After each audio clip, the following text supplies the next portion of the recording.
Magandang umaga mga bata. Ako nga po pala si Binibining Cherry Arce, ang inyong guro sa Makabansa. Atin ngayong pag-uusapan ay tungkol sa pangunahing pangangailangan nating mga tao o yung tinatawag na basic needs. Okay, atin itong malalaman sa pamamagitan ng pagsagot sa mga sumusunod na tanong. Tingnan natin. Ayan, yan ay si Teacher Cherry. Ayan, may tanong si Teacher Cherry sa inyo. Ayan, ito ay kailangan upang maging tirahan ng ating pamilya. Ano po kaya ito? Ito ay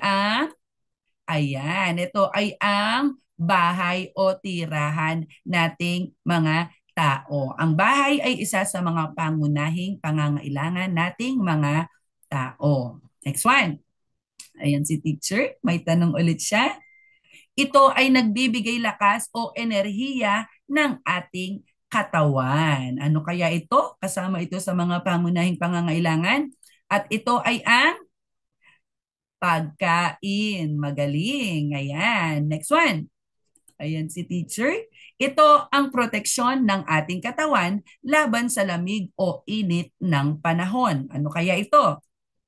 Tignan natin. Ayan. Ito ay mga damit. Magaling. Ayan. Magaling mga bata. Okay. Ngayon pag-usapan natin, bakit ba ang mga iyon ay pangunahing pangangailangan nating mga tao? Ayan. Tignan natin. Ang isa sa mga pangunahing pangangailangan natin ay ang bahay o tirahan. Bakit ba kailangan natin ng bahay upang tayo ay mabuhay? Tignan natin. Ayan, okay. Ang bahay o tirahan ay mahalaga sa ating mga tao, lalo na sa isang pamilya. Okay. Dito nakatira ang ating mga magulang, kasama tayo, ang ating mga nanay, tatay, at yung ating mga kapatid, at tayo mismo.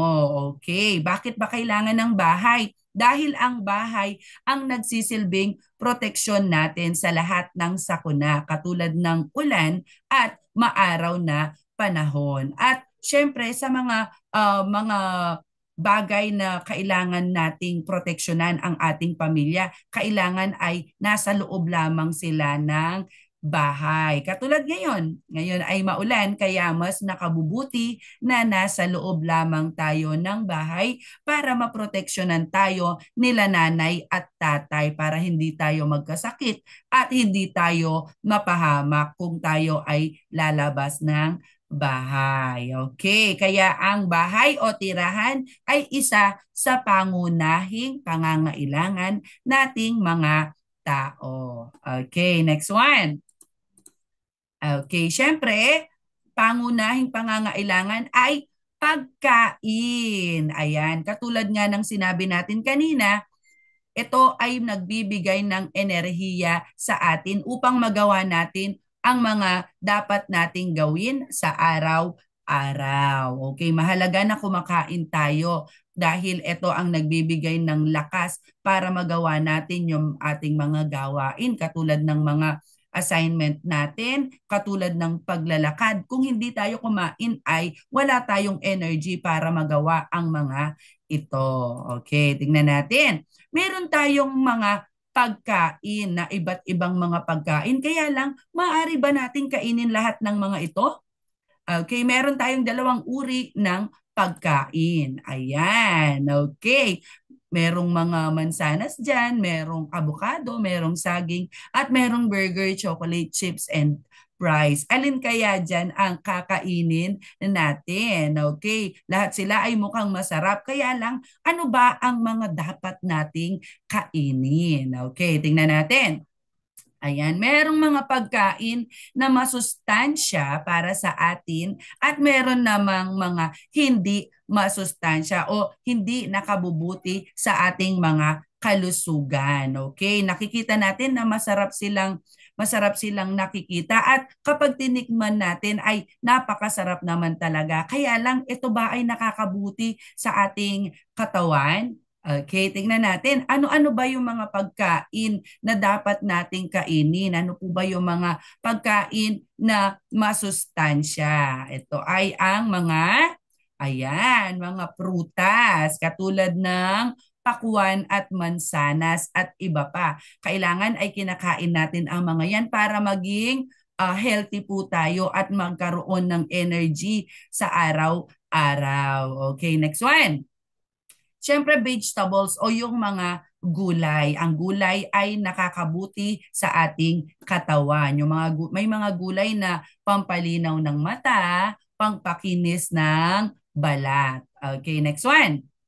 Siyempre, yung manok o yung chicken. Ang karne ng manok ay nakabubuti sa ating katawan. Ito ay nagbibigay rin ng enerhiya sa atin. Next one.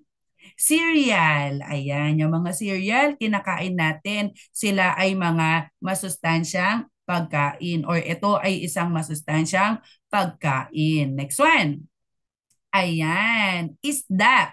Isda ay isang masustansyang pagkain din at ang karne ng baboy. Yung mga karne ay masustansya ding mga pagkain. At syempre, ang paborito nyong lahat, ito ay ang itlog. Ang itlog ay masustansya din. Kapag kumain ka ng itlog, ikaw ay bibilog. Ayan. Next one. At syempre, gatas din. Ayan. Yan ay ang mga pagkaing masustansya. At ang mga pagkain na yan ay ang mga pagkain na nakabubuti sa ating katawan. Okay. Next one naman. Ayan. Meron din namang mga pagkain na hindi masustansyang pagkain. Ayan. Hindi sinasabi ni teacher na huwag kayong kakain yan. Pwede po nating kainin, kaya lang huwag po sobrang dami or huwag po uubusin dahil ito ay maaaring makasama sa inyong kalusugan. Ano ang mga yan? Ayan yung mga chichirya or chips. Ayan, kasi sobrang alat ng mga yan. Ayan, siguraduhin natin na uminom ng maraming tubig kapag tayo ay kakain ng mga ganyan. Next one, tsokolate. Ayan, ang tsokolate ay mayroong sobrang dami ng asukal. Kaya kailangan po ay uminom ng maraming tubig kapag tayo ay kakain ng mga yan. Next one, syempre yung mga burger at saka fries. Ayan, maaari tayong kumain pero wag naman araw-araw. Next one, mga candies, ayan. Kapag kumain tayo ng candies, siguraduhin natin na tayo ay magtututbrush, no? Dahil maaari itong ikasira ng ating mga ngipin. Ayan, ng cake, ayan. Maaari tayong kumain ng cake.